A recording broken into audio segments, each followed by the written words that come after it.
Olá, estamos começando mais um Câmara Entrevista aqui na TV Câmara Caruaru, canal 22.2. Eu sou Gabriela Mendes e hoje a gente recebe a psicóloga Érica Leixo para falar sobre o Setembro Amarelo. Essa campanha nasceu em 2014 através da Associação Brasileira de Psiquiatria em parceria com o Conselho Federal de Medicina. Eles organizam nacionalmente o Setembro Amarelo, que é uma campanha que salva muitas vidas. O dia 10 deste mês é oficialmente o Dia Mundial de Prevenção ao Suicídio, mas a campanha acontece durante todo o ano.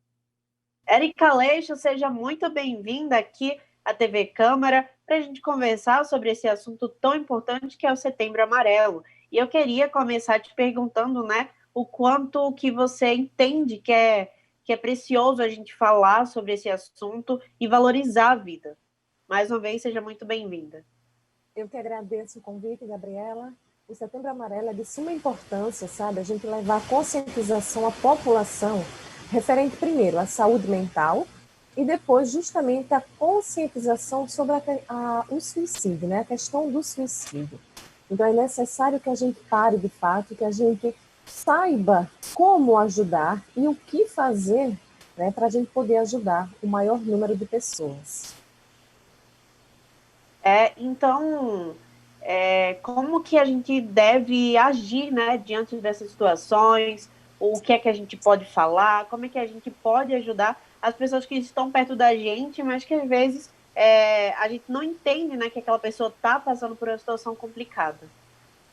É importante, Gabriela, a gente primeiro ter consciência que as pessoas, quando pensam sobre o suicídio, que a gente chama de ideação suicida, ou que vem a cometer de fato suicídio, essa pessoa ela vem anteriormente demonstrando através dos comportamentos ou através da sua fala que não está bem emocionalmente falando. Então, geralmente são pessoas que vão falar, por exemplo, que a vida não tem sentido, que seria muito melhor se não estivesse aqui nesse mundo, que se fosse ou que se morresse ninguém sentiria falta. Então, isso são alguns indícios que levam justamente a gente poder compreender que alguém não está bem emocionalmente. Então, primeiro é importante a gente na posição social, culturalmente falando, porque aqui no nosso Brasil, a gente tem muito, sabe, é muito negligente a relação do contexto com a saúde mental. Geralmente as pessoas sempre vão buscar outros meios e depois é que vai trabalhar, né? O que vai buscar esse auxílio para a mente, para as emoções. Então isso leva a entender que a gente precisa sim, né, observar estas características, essas alterações comportamentais, alterações alimentares, alterações no sono, que levam a gente a entender que a pessoa está em sofrimento psíquico. Então é importante primeiro a gente poder não julgar enquanto sociedade, porque geralmente as pessoas vão, ou pejorativamente, vão dizer que a pessoa não tem fé, falta de Deus, ou outra coisa assim, então leva muitas vezes à anulação. Então, a pessoa que está nesse processo doentio, ela não vai ter apoio, nem na sociedade, no contexto cultural, né? Os próprios amigos, as próprias pessoas que escutam aquilo, como também na família. Então, geralmente a família vai acreditar que é porque, tá assim porque não tem o que fazer, não tem o que pensar, a cabeça vazia é a oficina do diabo, geralmente tem esse ditado. Então, isso leva justamente as pessoas cada vez mais se isolarem, porque não conseguem apoio de ninguém. Então, vai, né, amadurecendo de fato aquele pensamento e começa meio que pensar, para que eu estou aqui? Érica, eu tenho enxergado, eu não sei você como profissional, que as pessoas têm falado mais sobre essa questão da saúde mental, né? Então, como é que você vê agora a gente poder falar sobre isso e muitas pessoas estão abrindo os olhos, né? E entendendo que de fato é um assunto importante, que não é bobagem, que não é questão de religião e que é mesmo saúde, né? Isso, o que vale muito justamente é a mídia, que nos dá esse apoio, e poder dar essa abertura e levar as pessoas a pensarem sobre os cuidados com a sua saúde mental. Porque está vendo, sabe, Gabriela, que não é só adulto que está sofrendo, não é só o adulto que sofre com as questões emocionais, com a ordem emocional, mas a gente tem crianças, a gente tem idosos, então todo mundo acaba sofrendo, né? E por isso que as pessoas começam a entender e a valorizar mais esse cuidado. Então, Não adianta eu querer trabalhar o meu corpo se a minha mente não está boa. Não vai adiantar eu querer ter uma saúde saudável, né? Se eu não tenho, ou se eu não levo em consideração também a minha cabeça, os meus pensamentos, as minhas emoções. Então é muito importante, né? Eu queria saber de você o porquê que esse tema precisa ser discutido, a gente precisa falar sobre ele no dia a dia, com todo mundo. Por que que esse assunto é tão importante? Por quê? É importante porque quanto mais a gente descobre, a gente se conecta conosco mesmo, né, a nossa autoavaliação, a gente descobre como é que a gente funciona. E a gente começa a entender que não existe a perfeição, que não existe o perfeito. Então a gente começa a parar para observar e ver que a gente também pode errar. Que a gente também tem o cinza, que não é o preto ou o branco. Que a gente não pode se amarrar com alguns ditos no sentido do que é o correto, do que é o errado. Então, quanto mais a população compreende que poder chorar é bom, poder ter tristeza também é bom, porque não é só feito de alegria. E aí as pessoas ficam buscando aquela felicidade que não existe. É como eu sempre elucido dando o exemplo do arco-íris, que geralmente se é um dito popular em que após o arco-íris tem lá uma caixinha, né, um baú cheio de ouro. Então quem chega ao final desse arco-íris consegue ter aquele baú de ouro. As pessoas têm a felicidade como se fosse esse baú lá, né, no finalzinho do arco-íris. Então fica naquela vida toda, sabe, buscando essa felicidade que não existe naquele baú. A felicidade são momentos, são instantes. Então, as pessoas precisam ter esse conhecimento sobre o cuidado com a saúde mental, entendendo, inclusive, que essa felicidade, elas são momentos. Ela não é uma felicidade plena, que nunca cessa, que nunca Constante, acaba. né? Isso mesmo. A vida é feita muito, são momentos, é uma construção. Às vezes, eu não sei se você enxerga dessa forma, e você pode falar muito melhor do que eu, mas o arco-íris é o caminho também, né? Não só o que acontece ali. Eu não sei se eu posso usar dessa analogia, mas é muito colorido. Então, a gente pode falar que são várias fases, é um caminho mesmo que a gente Isso, traça até chegar ali. E ali também não é o final, né? Enfim, não sei como você vê isso. isso. Isso mesmo, eu acho que foi perfeito que você colocou aí, porque nossa vida é assim, né? Nossa vida é justamente cheia de caminhos e de cores diversas. Por isso que é a questão do respeito pela dor do outro, o respeito pela posição que o outro quer ocupar, é importantíssimo a gente compreender, né? O primeiro passo é o respeito, respeitar a dor do outro, respeitar a opinião do outro, porque o que é certo para mim pode não ser para ti, sabe? E vice-versa. Então não existe o certo, não existe o errado, porque vai depender muito da percepção que eu tenho, da compreensão que eu tenho do que é certo e do que é errado. E aí leva muitas vezes as pessoas a um adoecimento, sabe, Gabi? É assim, eu recebo muito no consultório, por exemplo, pessoas que vêm, que adoecem emocionalmente, que desenvolvem ansiedade, que desenvolvem a depressão, justamente porque vive em algumas culturas, sabe, no contexto social, no contexto religioso, que faz com que a pessoa não consiga se enxergar. E aí entra num conflito, porque tudo é errado, ou o que é certo, então leva justamente a esse adoecimento. E aí tem crianças, são adolescentes, pessoas adultas, idosas, que levam ou que sofrem muito nesse contexto. Então, como que a gente faz para entender e também para trabalhar essa questão da saúde mental? A gente precisa se desligar de alguma coisa? Tem alguma outra questão que a gente possa fazer? Uma resposta? Fala aí pra gente. Primeiro, eu queria, se a gente pudesse falar o seguinte: primeiro, a criança, né? A gente sempre pensa que criança não tem adoecimento mental, né? Ou seja, não sofre emocionalmente, porque ela diz, criança não tem problema, criança não tem conta para pagar, porque a criança iria adoecer. Mas a gente vive em uma sociedade de cobranças, no sentido que a gente sempre coloca muitas vezes a criança como se ela fosse nula. Então a gente diz assim: a criança não tem querer. Então, se você deixa a criança opinar, é porque você está sendo dominado pela criança. E isso automaticamente, a longo prazo, leva esse vazio da criança a não ser de fato quem ela é. É como se fosse assim, uma anulação a vida inteira, não pode opinar, não pode falar, não pode ser de fato a criança, Então, chega um momento, principalmente na fase da adolescência, que entra aí os contextos hormonais, nessas alterações hormonais, alterações comportamentais, que aí é onde flui, de fato, esse vazio. E aí a gente escuta muito, sabe, Gabriela, no consultório, muitos adolescentes que chegam falando a respeito desse vazio. E não sabe qual é o vazio, porque não teria, né, na cabeça deles nenhum motivo, de fato, que pudesse levar a esse vazio. E aí ficam nesse questionamento: o que é que está faltando? O que é que está acontecendo comigo? Como é que eu vou preencher esse vazio? E é um vazio emocional. Né? E aí vem depois a fase adulta. A fase adulta, quando não bem desenvolvida na infância e na adolescência, se torna um adulto também com inúmeros problemas. Inúmeros problemas que vão ocasionar no contexto social, no contexto do emprego, no contexto familiar, porque é uma pessoa que sente um vazio, que sente uma falta, que nada vai preencher. Por mais que a vida dele esteja tudo ok, que não teria nenhum motivo para que pudesse levar a esse vazio.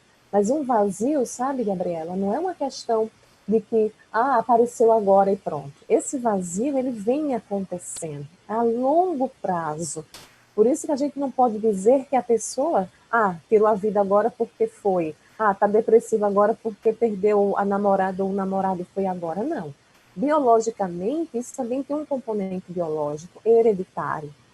Então, pessoas que têm, né, uma facilidade maior nesse contexto de desenvolver um transtorno, geralmente se tem a mãe, uma avó, alguém na família. Então, são doenças, não é algo constituído porque foi assim ou está sendo, sabe? Então, é todo um conjunto, é todo um contexto. Então, Érica, falando com relação a esse vazio, você falou que existe um histórico, né? Ele não chega do nada. Existe uma possibilidade, existe a cura para esse vazio? Existe sim, Gabriela. Existe, mas de uma forma muito individual. Né? Por isso que é importante a gente buscar um profissional qualificado nesse sentido para saber, né, como fazer. Então, por exemplo, para mim, pode ser que eu estou vendo uns livros atrás de você, e aí pode ser que alguém nunca mais gostava de escrever, mas por esse vazio que acometeu a vida dele, deixou de escrever, mas é o que dá prazer. Então, a gente, nesse trabalho, né, de desenvolvimento emocional, a gente vai levar a pessoa a resgatar aquilo que fazia sentido para a vida dele ou dela. Então, é ou escrever, ou ler livros, ou cantar, ou dançar, ou cozinhar. Até mesmo, né, você ter um animalzinho de estimação e você ali tratar com cuidado, com zelo. Então, é muito subjetivo, sabe? Mas o ponto é a gente poder levar as pessoas ao resgate do prazer, do renascimento da vida. O que leva, né, essa pessoa a se sentir bem, o que leva essa pessoa a ter um prazer pela vida. Então, algo que foi esquecido, que nunca mais, sabe, fez, e que precisa ser resgatado. É nesse ponto. Agora, as respostas às quais serão vai depender muito de cada pessoa. Porque a gente precisa entender os gatilhos. Pode falar. Não, fica à vontade, pode terminar. Porque a gente precisa entender os gatilhos, sabe? Porque o que são gatilhos?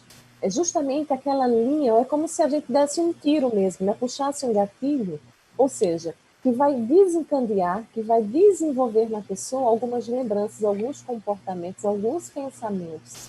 Então, por isso que eu digo que é muito individual. Eu preciso saber qual é o gatilho de cada pessoa para poder buscar ou resgatar esse sentido de vida. Era exatamente isso que eu ia perguntar para você, com relação ao que a gente ouve, né? De que algumas coisas que aconteceram que a gente nem lembrava, elas fazem total diferença na nossa vida hoje. Como é que isso funciona? Você estuda, né, a mente e os sentimentos, tem muito mais propriedade para falar. Então, fiquei curiosa para saber como é que a gente entende que é uma coisa que a gente nem lembrava e influi na nossa vida hoje. Eu sou de uma linha comportamental, né? Então, eu sempre falo o seguinte, cada psicólogo tem a sua linha teórica. A minha linha é comportamental, cognitiva comportamental. E o que é que leva em consideração? A gente leva em consideração os processos mentais, ou seja, essa linha mostra que tudo que a gente pensa automaticamente vai se desenvolver em comportamento. Então, o que acontece muitas vezes é que a gente vai vivendo, vai sofrendo os traumas, né? Vai vivendo ou vai tendo algumas reações negativas, e isso automaticamente começa a ter reações também negativas em meu pensamento. Por exemplo, Gabriela, existem pessoas que chegam e dizem assim: eu não consigo falar em público. Olha, pode fazer o que for, mas, por favor, não me coloque para falar em público. E a gente pergunta: mas por quê? Não, porque eu não gosto, eu não me sinto bem. Isso daí é uma resposta já mecanizada. É alguém que já disse que não gosta. Ok. Mas quando a gente vai pensar sobre o pensamento dessa pessoa, a gente coloca: ok, o que é que você pensa sobre isso? Aí a pessoa vai dizer: não, eu penso que a pessoa que está me vendo vai achar que eu não falo bem, a pessoa vai me analisar, vai analisar a minha roupa, e aí começa a trazer informações sobre o pensamento que ela nunca tinha pensado. Então, o que vai desencadear ela a ter o medo de falar em público é uma insegurança.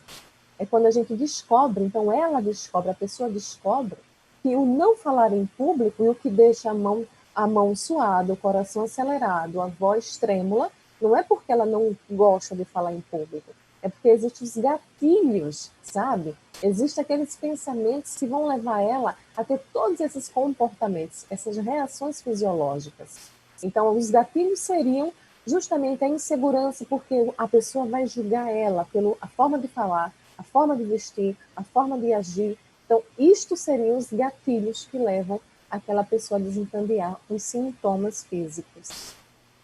Entendi. Então, Erika, a gente, nesse contexto, a gente vem falando um pouquinho sobre se conhecer, né? Para mim, quando a gente conversando aqui, para mim, sou dessa forma. A gente tem ouvido muito também essa questão do autoconhecimento, né? O que é que isso significa? Qual a importância de se conhecer, de compreender também? Importante, sabe, Gabriela, a gente se conhecer. Sempre pergunto, geralmente a gente na adolescência, eu recebo muitos pacientes também adolescentes que eles dizem assim: quem sou eu? Sempre é essa pergunta. Né? E quem nunca se perguntou, né? Quem sou eu? Né? O que é que eu gosto, o que eu não gosto? E eu me lembro muito, quando eu fazia psicologia, no meu segundo período ou terceiro período, eu fiz essa pergunta para mim e era muito difícil responder, porque eu não sabia quem eu era. Né? Eu estava sendo transformada em um outro ser, e de fato foi isso. Mas aí, com o passar do tempo, eu entendi uma coisa, e essa resposta que eu dou às pessoas quando me perguntam quem eu sou. Nós não somos, sabe, Gabriela? Nós estamos. Nós não somos seres, nós não somos seres estáticos. Nós somos seres em movimento. Então, eu não posso dizer que eu sou triste. Eu não posso dizer que eu sou feliz. Eu posso dizer eu estou triste, eu estou feliz. E isso faz com que a gente entenda que vai ter momentos que a gente vai estar feliz em algum ambiente e em outro momento, no mesmo ambiente, não vou estar feliz. E isso não tem nada a ver com bipolaridade. Né? Algumas pessoas colocam: porque eu estou em tal lugar e me comporto desse jeito, em outro lugar eu me comporto de uma outra forma. Eu sou bipolar? De forma alguma, porque nós somos seres de estados. Então, o autoconhecimento é justamente a gente entender que tem momentos que nós estamos super felizes, que queremos aglomerar, né? Que queremos, de fato, estar junto de todo mundo. Mas tem momentos que eu não quero, eu preciso me isolar. E isso não significa estar doente, significa que eu preciso entender que tem momentos que eu preciso sim, né? E me entender. Então, o autoconhecimento é isso, é poder respeitar a si mesmo, é poder entender que nós somos pessoas que podemos, né, e devemos ser aquilo que a gente quiser no momento que quiser, né? Mais ou menos assim. Então, essa questão da gente entender que são fases. O que eu era um ano atrás, ou até uma semana atrás, eu não sou mais, né? A gente tem. É até importante, você perguntando para você agora, é até importante que a gente tenha essa mudança, né? Que ontem a gente pensava de uma forma Importantíssimo. e hoje a gente pensa de outra. Eu acho que é evolução, né? Sim, eu diria 30 minutos antes, não somos mais iguais agora. Né? Porque a gente é aprendizagem mesmo, a gente aprende com o outro. A gente aprende consigo mesmo certas coisas, né, que a gente muitas vezes tinha pensado. Eu não sei se já aconteceu com você, mas geralmente acontece comigo. Eu ando pela mesma estrada todos os dias. Mas tem dias em que eu tô lá, sabe, de boa, e vou ver uma casinha lá em cima que eu nunca tinha visto. Então eu passava lá há 10 anos e nunca tinha visto. A casinha estava lá do mesmo jeito, ela só precisava ser vista. A mesma coisa é a nossa vida. Tudo está aqui dentro da gente. Todas as respostas estão dentro da gente. Só que a gente não para. A gente vive 20, 30, 40, 50 anos, mas a gente nunca parou para se olhar, para se observar, para se respeitar. E isso é, né, a autoavaliação, isso é o autoentendimento e a compreensão de si mesmo. Érica, e falando sobre isso, né? Essa questão do autoconhecimento, também é muito importante a pessoa se perdoar, né? E compreender as limitações, as falhas, para que a gente não fique se cobrando e sofrendo. Isso. O perdão, sabe? Geralmente as pessoas, Gabriela, se culpam muito. Geralmente a culpa é o que leva à ansiedade, o que leva à depressão e outros transtornos. A gente tem a gente é muito cruel conosco mesmo, sabe? A gente se culpa demais, a gente culpa muito por tudo que acontece. Então esse culpar a si leva a gente a um caminho meio que sem volta. Eu sempre falo que não existe a culpa. A gente não pode se culpar, porque como é que eu vou me culpar se eu nem sei o que eu estou fazendo, se é certo ou errado, né? Então, as mães geralmente se culpam porque o filho vai se traumatizar. E eu digo o seguinte: eu sou mãe e eu vou traumatizar a minha filha, porque só não traumatiza o filho quem não tem, quem não é mãe. Então, essa culpa acontece muitas vezes nos relacionamentos de um modo geral. Então, a gente precisa, sim, né, tomar essa consciência que é fundamental que a gente erre e conserte e erre. Né? Não se tem essa perfeição e a gente precisa entender isso. Érica, você tem falado aí sobre essa questão, né, de que não sei o que é o certo e não sei o que é errado. Óbvio que é importante, pelo que eu tenho entendido aqui e pelo que eu imagino, a gente não rotular as coisas, né? O que é certo para mim, às vezes não é certo para você, o que me agrada, às vezes não te agrada. Mas como é que a gente. É importante também a gente saber o que é válido e o que não é, né? A gente precisa entender e diferenciar, sei lá, não sei se eu posso usar essa palavra, você me corrige se eu estiver errada, mas o bem do mal. E acho também que entendendo a gente e o próximo, né?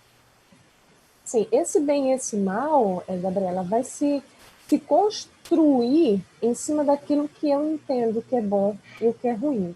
Então, por exemplo, nós nascemos, né, na mesma família, por exemplo.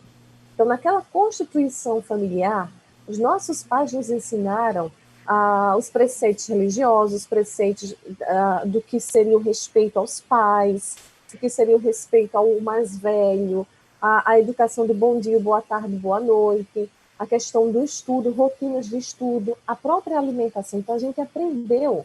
E com o passar do tempo, a gente vai desenvolvendo isso aos nossos. Então, isso, para mim, é o correto, no sentido de que é isso aqui que eu entendo que é correto. Então, por exemplo, eu ainda, né, tenho culturalmente, socialmente, familiar, ou seja, foi introduzido em mim que o correto é dar a bênção ao pai e à mãe. Então, isso eu carrego comigo até hoje. Então, hoje eu ainda dou a bênção, e isso eu ensinei a minha filha a poder dar a bênção. Então, isso para mim é algo que é bom, é algo positivo. Então, o que a gente aprende no decorrer da nossa vida, o que a gente compreende, o que a gente absorve como o que é bom e o que não é, isso faz com que eu acabe passando para as minhas gerações. Eu vou passando para ela de forma que eu entenda que isso é bom, porque isso foi bom para mim. Então, isso também será bom para o meu, né, para os próximos. Então, é nesse contexto, né, o que a gente vai vivendo, o que a gente vai tomando como conceito, para que se torne positivo, se torne bem, e aquilo que não é bom. Então, foi me ensinado que eu precisaria respeitar os mais velhos. Se eu não respeito, eu estou sendo uma pessoa ruim. E aí eu não quero. Então, eu vou fazer com que todo idoso eu respeite. Foi me ensinado que eu não posso roubar, então também não vou fazer. Então, são conceitos, são paradigmas que são nos colocados desde a nossa formação inicial. Então, tudo isso que a gente vem conversando é um divisor de águas entre a pessoa que está mal e que tenta, né, e que não consegue lutar contra esse sentimento da depressão, da dor, da vontade de não querer viver. Tudo isso que a gente conversou é o que separa essas pessoas, a pessoa que desiste e a pessoa que tenta continuar lutando.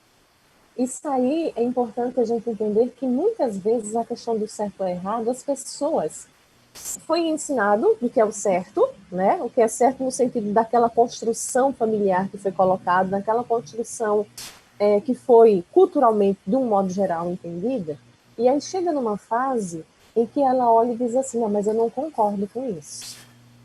Eu não concordo. Por exemplo, uma coisa que eu recebo bastante, sabe, Gabriela? Mulheres que foram ensinadas a serem submissas aos homens. Então, cuidar da casa, cuidar dos filhos, foi ensinado daquela forma. E aí chega um momento em que ela diz assim, não, mas eu não vejo isso como algo que tem que ser dessa forma, sabe? Mas aí ela vai buscar o apoio da mãe, a mãe faz, não, você está errado. Você precisa, sim, ser submissa ao seu esposo, porque foi assim comigo com o seu pai, a sua avó, e aí começa toda a historicidade. E aí eu começo a entender e a entrar em conflito, porque eu digo, não, mas eu entendo que eu preciso respeitar o meu esposo, mas eu também posso fazer isso e aquilo, então começa a entrar em conflito, sabe? Por isso que é importante a gente entender essa construção. E isso, muitas vezes, leva a esse adoecimento, porque é um conflito. O que, de fato, então, eu devo fazer, sabe? Então, é mais ou menos assim, para que a gente possa entender o que é que leva, né, a, essa, a esse entendimento do que é o certo, do que é o errado, né? E esse conflito. Érica, então, para a gente finalizar, eu queria te fazer um pedido, né, para que você fale o quanto que é importante as pessoas falarem sobre valorizar a vida, o quanto que é importante as pessoas olharem o outro com empatia e entender, né, os limites, o quanto que a campanha do Setembro Amarelo é tão importante para a nossa vida. Eu diria até, sabe, Gabriela, que esse ano o Setembro Amarelo é muito mais importante porque estamos diante de uma pandemia. Então, a gente tem números já, números exorbitantes de pessoas que estão com adoecimento mental, com transtornos mentais, estão desenvolvendo. Então, se nós já éramos o primeiro a nível mundial em ansiedade e em segundo lugar em nível de depressão, então, pós, né, pandemia, ou não diria nem pós, porque a gente não tem ainda um tempo determinado para finalizar, mas esse processo dessa pandemia, o isolamento social, a gente poderia até colocar que o próprio suicídio, a ideação suicida, seria uma nova onda, né? Tivemos a onda aí do isolamento, a onda das questões financeiras. Então, com certeza, daqui a mais um mês, 15 dias, ou um mês, ou 2 meses, eu estou colocando um prazo até grande, a gente tenha, sabe, em números, um aumento muito intenso, muito maior de pessoas que desenvolveram ou que estão desenvolvendo os transtornos, né? Então, quem precisa de ajuda precisa de fato buscar os profissionais, né, um psicólogo, um psiquiatra, porque às vezes é necessário o uso da medicação, sim, mas é importante buscar esse apoio. Existe um grupo de voluntários que é o CVV, que é só ligar 188, que são profissionais capacitados e são voluntários que atendem, né, a chamada, às vezes é via chat, e via e-mail, por telefone, todas as formas possíveis para poder acolher estas pessoas. Mas é importante, né? E as pessoas que estão no processo ou estão pensando sobre o suicídio, que está com essa ideação, busque apoio. Busque aquela pessoa que, de fato, que acolhe, aquela pessoa que você sente segurança, porque é importante a gente buscar a segurança nas pessoas. Não deixe de falar. Busque alguém que possa te ajudar. Porque quanto mais a gente se abre, sabe, Gabriela, quanto mais a gente para de julgar, melhor, porque a gente pode salvar vidas, né? Então, façam isso, né? Busquem pessoas que acolhem, pessoas que te dão esse apoio. Érica, muito obrigada pela sua participação, seja sempre muito bem-vinda e a gente termina o programa de hoje dizendo que a palavra é empatia e esperança também, né? Para que a gente possa olhar mais para o outro, prestar mais atenção no outro. Muito obrigada pela sua participação, viu? Eu que agradeço, Gabi. Um forte abraço a todos. Então é isso, pessoal. Câmara Entrevista vai ficando por aqui, mas a gente se encontra sexta-feira e você pode ver e rever os nossos programas no YouTube. É só procurar lá, TV Câmara Caruaru. Um abraço e a gente se encontra aqui na TV Câmara Caruaru durante a programação. Até a próxima!